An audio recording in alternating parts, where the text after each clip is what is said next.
and welcome back to Rue's Life. So here I am in the polytunnel. It's about 9 o'clock in the morning and I'm just looking at the temperature. So around this time of day, if I come in sort of 8 o'clock onward, it's actually colder at the moment in here than it is outside, but the sun is starting to come through and that'll soon change. And just since I've been in here for the last half hour, it's gone from sort of minus figures up to plus figures. And at the moment inside the polytunnel it is about 1 degree and it's about 2 degrees outside, so it won't be long, as I say, with that sunshine coming in, that things will change. But that is a factor, so that's why it's really useful to have the thermometer in here, so I can really see what's going on. And it also does have a minimum and maximum, so I can see what temperatures have been within the last sort of 12-24 hours, and I can just reset that every day or whenever I come in. So what I'm going to talk about today, I want to talk about what seeds I will be sowing this month, February, and there's also quite a lot of clutter going on in that corner, so I'm just going to have a bit of a tidy up. So as I say, the temperatures here have been dropping below minus, and we are only just into February. So these are the seeds I will be sowing, but I will probably hang on until sort of mid to tail end of February before I actually get on and sow them, just to give them a really good chance. It's really important at this time of the year, we're all itching to get going, but it is a little bit cold, firstly for germinating seeds, but also even if you can get things going, you need to bear in mind that, you know, it's going to be March, April time before we can actually plant those out. Now some of my things I will start off in pots and then transplant into the beds here in the polytunnel, so that does give me a little bit of a head start. But if you're starting things off, for example, in your house and you don't have a greenhouse or a polytunnel, and then they're going to go straight out into the beds, you may get some great germination in the house and you will start to get some decent plants, but then you haven't got anywhere to put them. So they're actually just going to get really leggy. And although it's nice to get things going, when you weigh it all up, you're not actually going to be ahead because your plants aren't going to be as good.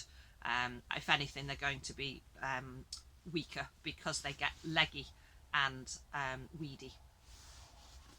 So I've got my little tin and I've got my little book, so let's just have a little looky. So I've already got some peas, some sweet peas and some broad beans, which I have shown you, and they're up on the staging there. The broad beans are just in pots and I've covered them with the soil sieves just to keep the mice out, which is working, and I have some germination on those. The sweet peas haven't germinated yet, but it's early days, and the peas have started to come, and they're in those little propagators just to give them that little bit of extra warmth. And what I tend to do is, so we've got the protection of the polytunnel and then the propagator as well, and that's just enough to get them going. They've got the little vents on the top, and as soon as they start to germinate, I will open those little vents just to make sure they're getting enough air circulating in there. Otherwise, we're at risk of them rotting or of the compost getting mouldy. So in my little tin, ready for February, I'm going to sow some more peas because I want successional sowings of those peas. I'm just waiting on my garlic arriving. Now normally I'd get my garlic in the autumn, but because I completely cleared those outdoor beds, I haven't got anything in those at the moment, and I didn't start my onion sets or my garlic in the autumn as I normally would. So I've gone for a variety of garlic that I can start in the spring, and I'm just toying with the idea of whether I'm going to start it in here in the polytunnel and then transplant it outside, or whether I will just direct sow it into the ground a little bit later in February. And the same with my onion sets. I could potentially start them in pots or cells here in the polytunnel, but I think I might hang on and just get them straight out to the beds. So the other seeds that I can grow, let's have a little look in my little tin.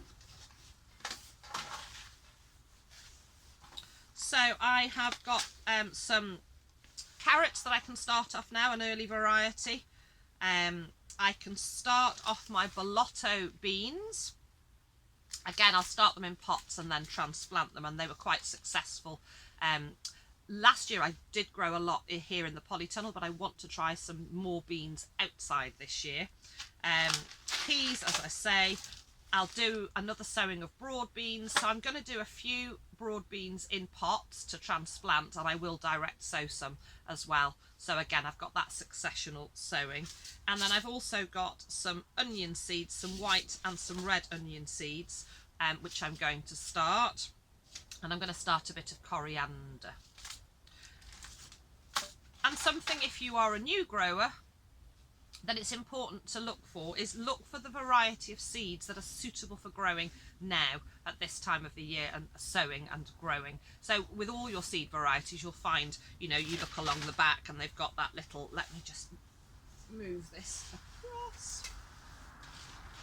So you can see on the back of your packets where you've got this little chart. Have a little look at that. That's quite important, because the dark green line on this is where we can sow, and then the orange line, I would imagine, is harvest. Yeah, so do have a look at that, take note of that, because there's no point trying to start seeds off in the spring that, or February, March, that are actually better for sowing later in the season. So have a little look at the varieties and you'll soon start to learn which varieties you can start early and which varieties you need to hold on for. And that's going to give you a much better chance of things germinating and giving you a good harvest in the long term.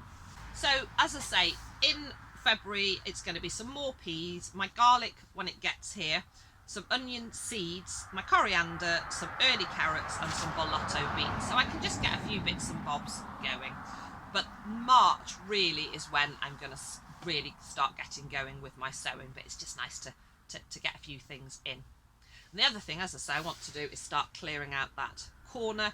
I've been kind of flinging things a little bit. I always have a really good clear out in the polytunnel at the end of the season. It's something I actually quite enjoy doing.